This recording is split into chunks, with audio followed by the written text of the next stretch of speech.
Welcome to Sleeping Story, where we listen and relax as we prepare our minds for a very deep sleep. I am your host, Thomas, and I want to thank you for joining me on this peaceful journey tonight.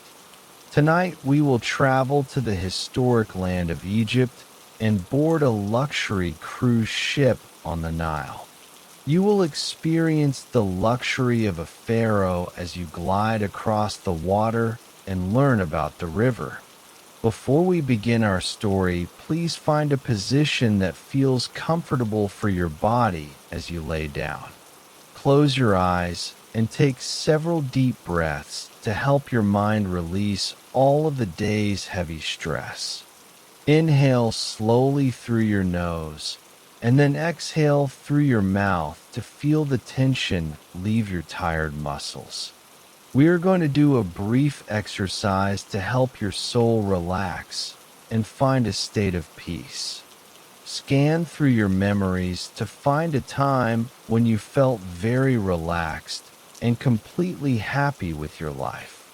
This could be an evening with friends or a quiet moment spent in a garden with the blooming flowers. Imagine that you are stepping into that memory right now and feeling the warmth of that special past moment. See all the textures and the bright colors of your surroundings as you explore this beautiful and safe place. Take in the gentle scents and the soft sounds of this memory as they wash over your quiet mind. Notice how you feel as this scene unfolds and let the positive sensations soak into your very tired body. You are feeling more relaxed now, and we are ready to move on with tonight's wonderful story of Egypt. Our story begins beneath a cloudless blue sky where the golden sun shines over a vast and sandy landscape. You walk slowly along a path while the desert glows around you like a sea of pure bright gold. The warmth of the sun soaks into your body and through the thin fabric of your light summer clothes. It is mid-afternoon and the heat is so intense that it alters the look of the distant city. You see high-rise hotels and a mosque in the distance which appears to warp behind the heat waves. You have been sightseeing in the historic city of Luxor, located in the beautiful region of Upper Egypt today.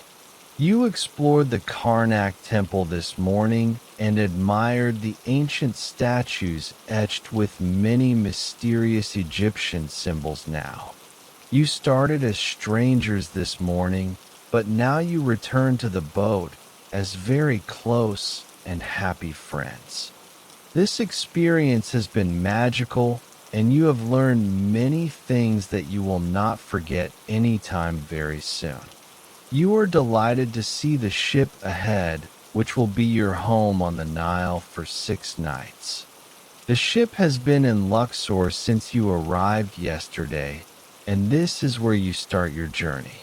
This circular trip will turn around at Aswan after stopping at different points along the famous ancient river. You can smell the fresh water long before you see it because the air changes near the river. The temperature grows much cooler and the breeze becomes more refreshing as you walk toward the white cruise ship. It is a blissful antidote to the afternoon heat, and you feel a sense of relief in your heart. The ship is moored just ahead, and its painted surface is white and dazzling under the bright desert sun, and it stands out behind rows of bright green bushes and many colorful flowers and wooden planters along the jetty. You made this same walk when you arrived here yesterday to a fanfare of drums and many loud tambourines. Today your arrival is significantly quieter, but your welcome from the staff is just as warm and very heartfelt. The crew members stand on the jetty smiling broadly, while dressed in their very clean and tailored uniforms. The state-of-the-art cruise ship bobs gently behind them and looks like a luxury yacht on water. The ship weighs nearly 4,000 tons and has a length of over 230 feet today.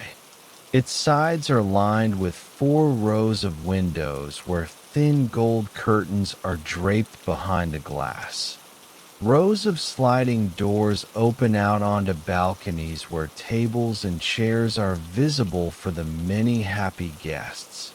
You shield your eyes and smile up at them briefly before strolling across the carpeted gangway onto the ship. Though you have only spent one night aboard the vessel, it already feels like home to your tired spirit. Your home is a 5-star hotel floating on one of the most famous and beautiful rivers today. The interior of the ship is elegant with bright white walls and wooden paneling in all of the rooms. The glossy pine floors shine in the light as you walk through the lobby on the soft carpeted sections. Chairs and tables are placed throughout the lobby beside the windows where you can see the flowing blue water. Bookshelves and TV screens are scattered between them, while drinks machines and coffee cups are within walking distance now. When you stand by the sturdy glass railings in the center of the lobby, you catch a floor view. Upstairs you see a man admiring the photographs on the wall, which show the very best sights of Egypt.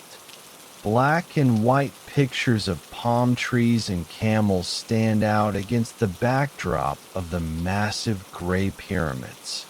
On the floor below you see an elderly couple serving themselves coffee from a very high-tech machine.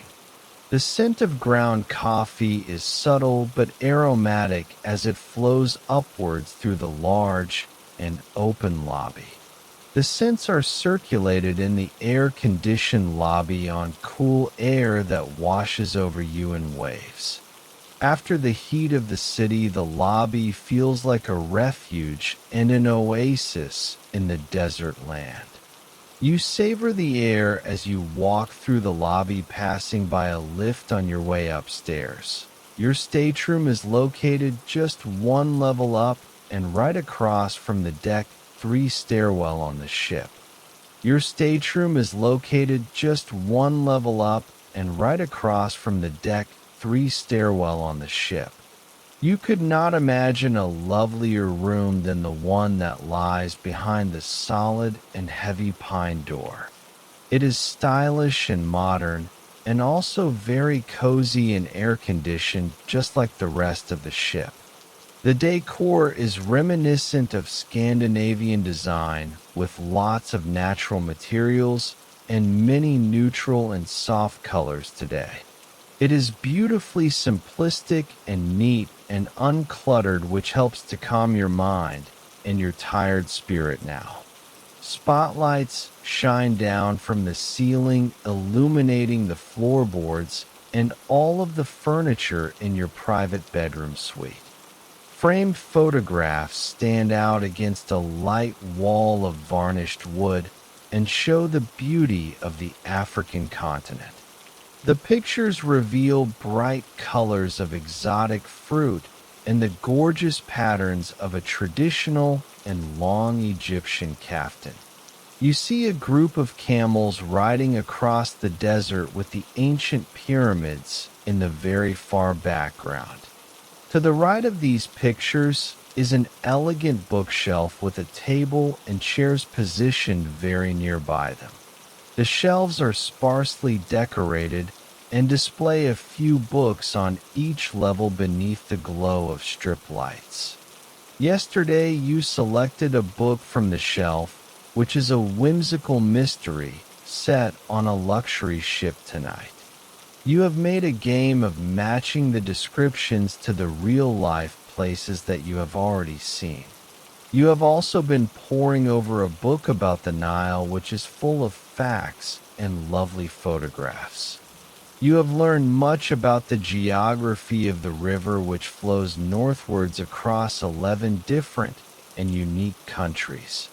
While some believe that the Amazon is longer than Nile, is often considered the longest river in the world. With a total length of over 6,000 kilometers, it is the primary source of water for many people. The river begins in two different places, which are the White Nile and the Blue Nile in south. The White Nile begins in Lake Victoria before flowing through Uganda and the country of South Sudan every day. The Blue Nile begins further north and eastwards in Lake Tana, which is located in the Ethiopia. From there, the Blue Nile curves around in a loop before traveling northwest into the country of Sudan today. It meets the White Nile in the capital Khartoum, and the two tributaries join together to form the Nile.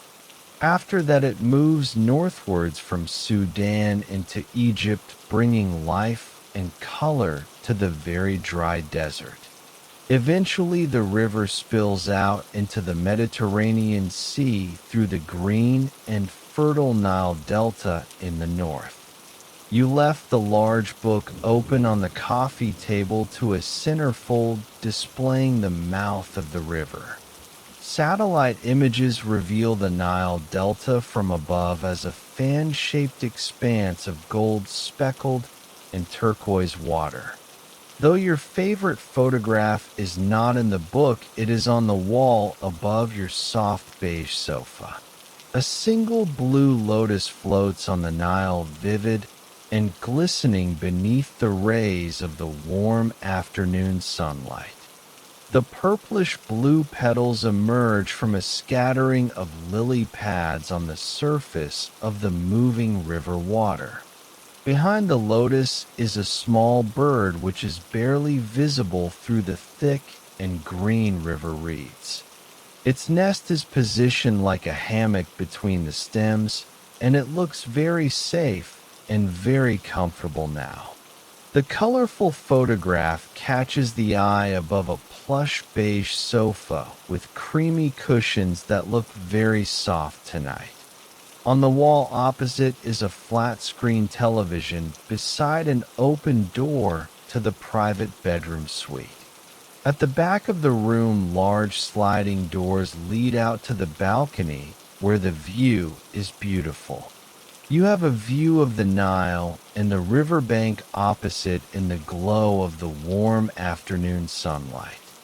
The balcony stretches out past the bedroom where you sat this morning and sipped on your hot black coffee. You admired the view across the water and thought about how the boat will soon set sail on river. The ship is destined for its next stop, which is the town of Dendera on the West River bank. This town is located around 60 kilometers north of where you are currently sitting on your private wooden balcony. You have planned to eat dinner in the restaurant on the terrace before you go to the pool deck. You will read your book on a lounger and then return to your room to see the sunset. By that time, the ship will be anchored at Dendera and you will be ready for a deep sleep. You had only planned to stop briefly in the cabin, but now you want to take a shower. After the heat of dusty Luxor, a cool shower seems very appealing to your tired and warm body now. You pass through the living room into the bedroom where large built-in closets sit beside the king bed. The cleaners have left a gesture of hospitality, which is a single white towel folded into a swan shape. More fresh towels are on a shelf in the bathroom, so you take one and drape it over rail. There are few things more relaxing than stepping out of a shower and wrapping yourself in a soft towel. 10 minutes later, you are washed clean with hot soapy water, and you feel very refreshed and awake. The scent of shower gel is left on your skin even once you have dried and changed clothes now. The fragrance of the lotus is light and floral, and both heady and delicate on your very clean skin. You dress in a comfortable casual outfit, including lightweight sandals that fit snugly around your feet as you walk. You are on your way out when you hear the ship engine quietly come to life for the trip. This marks the beginning of your 4-hour journey from Luxor to the town of Dendera on the Nile. You will stay there overnight, as you will be arriving shortly before the evening sun begins to go down. You have planned to watch the sunset from the balcony in your cabin when you return later tonight now. You are not in a hurry as you head out of your room and up to the terrace. You arrange to meet a friend you met today for dinner in the onboard restaurant on the 4th floor. Approaching the terrace, you see that Ebba has been seated and is sipping a drink while watching the view. When she turns her head, she catches sight of you and waves with a very big and friendly smile. Ebba is someone you instantly clicked with from the moment you met on the tour coach this morning today. She is a laid-back Swede in her early 40s who seems kind and genuine with great humor. Until recently, she told you she was a lawyer in Stockholm, but she left to pursue her history passion. Currently, she is living in Cairo and studying Egyptology at the local university to learn about the ancient past. Egypt could not have been more different from her Scandinavian homeland, where the winters are very long and cold. The absurdity was not lost on her family, but she said the heart wants what the heart wants now. You feel instantly at ease as you sit beside her, as if meeting a dear and old friend. It is hard to imagine being anything but comfortable here in the tranquil surroundings of this very lovely terrace. From your table beneath the canopy, you can watch the changing scenery along the banks of the Blue Nile. If it were not for the view, you might not know that you were moving on the water today. The ship's movements are so slow and smooth, and the engine sound is muffled by the lapping water now. You are listening to the sounds when the waiter arrives at your table with a very friendly and smile. His name is Youssef, and you chatted with him this morning while you were waiting for the tour bus. He asks about your trip to the temple, and you tell him how impressed you were by statues. According to Youssef, it is even better at night time when it is quieter and lit up colors. Perhaps you will go back when the ship returns to Luxor and see the temple glowing in the dark. For now, you are very happy aboard the ship, which hosts just 80 passengers despite its very large size. Guests are served by a crew of 60, though they are so quiet that it feels like far less. But that is not to say that they are without personality, as Youssef is full of charm and life. This is on show as he tells you about dinner and the exciting prospect of an Egyptian mezze feast. This is an assortment of delicious local dishes with freshly made flatbread accompanied by many tasty and healthy dips. There is hummus and tahini and whipped feta cheese, plus baba ganoush made of fresh and roasted purple aubergine. Alongside this, there are other dishes like chicken kebabs and fresh falafel made with many herbs and spices now. Everything is packed full of flavor and complemented by tabbouleh or bulgur wheat salad for your healthy dinner tonight.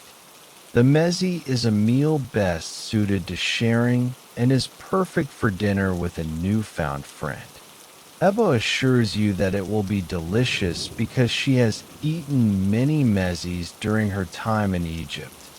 While Ebba's tone is unhurried and soothing her enthusiasm for Egypt, is rather infectious to everyone around her now.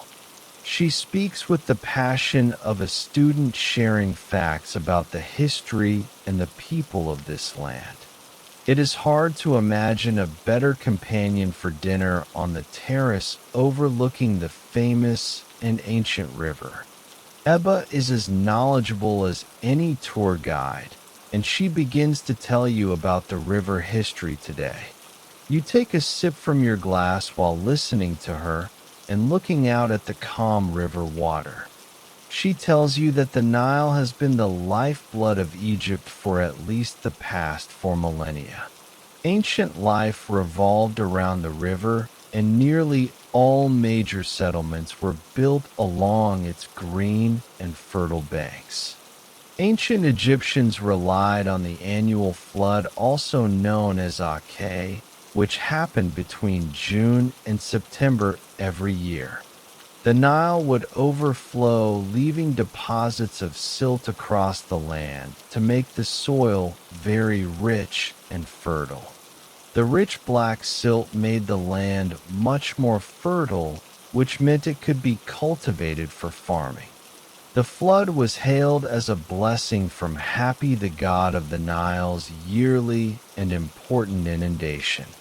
Today we know the reason behind the flooding, which is heavy summer rains in the highlands of Ethiopia now. The Blue Nile and Atbara rivers swelled with rain, carrying floodwaters northward toward the dry lands of Old Egypt. When they reached Egypt, they caused the inundation which the ancient people believed was determined by their powerful gods. All year round, people prayed to the deities such as Osiris, god of life and death and agriculture. They laid offerings beneath statues in magnificent temples and held days-long festivals with music and loud entertainment. They poured out libations and danced and burned incense, all in the hopes of a good and helpful inundation. The fortunes of the kingdom were dependent on the Nile because a low flood might result in famine. When the inundation was at an ideal level, the land could be cultivated and the people would be happy. Crops could be grown and Egypt would prosper under the sun, while the river provided life for everyone. Ebba says that after the inundation, wheat was usually one of the first crops to be planted in soil. It was harvested in bulk and stored in huge granaries to be carefully portioned throughout the long year ahead. Mostly it was used to make bread and porridge, providing much-needed sustenance to all the Egyptian people today. Barley was also farmed and used to make beer, which was served at many social gatherings and taverns. People played a board game known as Senate while they consumed beer at multi-day religious festivals and homes. Lettuce and cabbage were grown too, as well as leeks and onions and many healthy fava beans. There were also farms dedicated to growing fresh fruits like pomegranates and figs for the people to enjoy. Just as you are picturing pomegranates with seeds like rubies, Yusuf arrives with a tray of many tasty delights. He sets down a platter between you and Ebba, along with plates for each of you in the evening. Then he smiles and says something in Arabic, which is the equivalent to bon appetit to his happy guests. Once Yusuf has left, you turn towards the table and cast your eyes over an array of delicious dishes. The Egyptian mezze is even better than you expected, with a mouth-watering display of textures and bright colors. There is the baba ganoush and a bowl of deep purple and a tahini dip like poured yellow sunlight. It is made from a blend of golden sesame seeds sprinkled with red paprika for a very spicy kick. Everything smells delicious, from the freshly baked bread to the green herbs in the falafel on your white plate. You bask in the aromas, breathing in the scents of Egypt while the sun begins to set very slowly. Then you collect samples from across the mezze, filling your plate with different dishes to try for your dinner.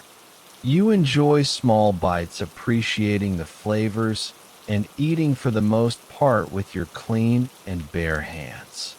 This kind of dining is so wonderfully informal and feels like a meal for close friends and family today. Small bites of food are perfect for mindfully eating and enjoying the slow banquet over many long, relaxing hours. It occurs to you that many of the ingredients have been grown with the help of the Great Nile. The river remains vital for irrigation, whereby controlled amounts of water are fed through the land for the farms. Ebba explains that in ancient times farmers operated a device known as a shaduf to lift the river water. A bucket of water was lifted using a counterweight and then poured into irrigation ditches across the dry farmland. Today, farmers have the benefit of machines and the Aswan Dam, which was built in 1970 for Egypt. This means that water can be better controlled and there is no longer a reliance on the annual flooding.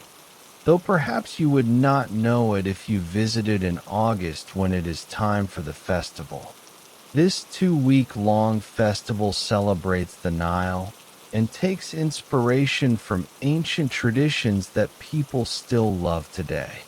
Processions of boats sail up and down the river, while musicians play traditional songs and dancers perform in costumes. Ebba took part in last year's celebration, and she went down the river to pray silently beside the water. How wonderful it is to listen to Ebba in between morsels of delicious food while gazing at the scenery. Parts of the landscape resemble a desert with golden hillocks, which remind you of the famous pyramids in Giza. One hill is topped with a sandstone fortress so similar to its surroundings that you almost do not see. Instead, your eyes are drawn to the countless hot air balloons which ferry happy tourists across a blue sky. It is like a scene from a postcard, with balloons in every color of the rainbow in the sky.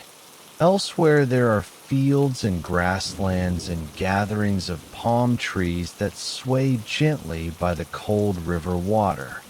They are dwarfed by a background of massive, rugged mountains in the distance which soar up towards the heavens. The scenery close up is particularly pretty, especially where lily pads float on the water in white and purple. Ebba draws your attention to a tree branch where a small brown bird looks out over the calm water.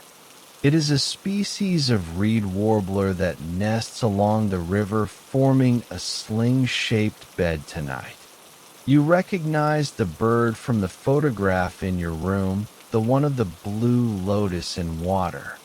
The atmosphere on board has become quiet and sleepy, as if the ship itself was settling down to rest. It was wonderful to see the sights as the boat was moving to observe the changing scenery along river. You have watched life happen without any interference, a mere witness to the beauty of this very ancient land. And now the water is still, and it feels as if you are watching the world go to sleep. The wildlife around the river grows quieter by the minute as birds return to their nests for the night. You had not thought it possible for the Nile to grow more spectacular, but it does in the evening. Its calm surface becomes still, like a huge mirror that reflects the sunset and the stars in the sky. Trees along the edge form a hazy silhouette with canopies so rugged that they almost look like mountains. They are so dark that you cannot tell what is real or reflection with shadows across the deep water. Prettiest of all are the colors of the sky as the sun dips down beneath the far horizon. Its descent is marked by a haze of orange which follows the sun beneath the tree line very slowly. The sky becomes paler before it darkens, glowing white and luminous where it is mirrored on the Nile water. A single hot air balloon voyages across the sunset, with its purple canopy reflected in the very still river. It is this that you think of once you are tucked up in bed beneath your cotton sheets. The freshly washed linen smells light and floral, just like a lotus flower in the middle of the river. You offer a prayer to the river, giving thanks for your day on the water and your journey. There is nothing left to do now but surrender to rest and the feelings of comfort in your body. Your last thoughts are of the hot air balloon cruising peacefully across the sunset while you fall asleep.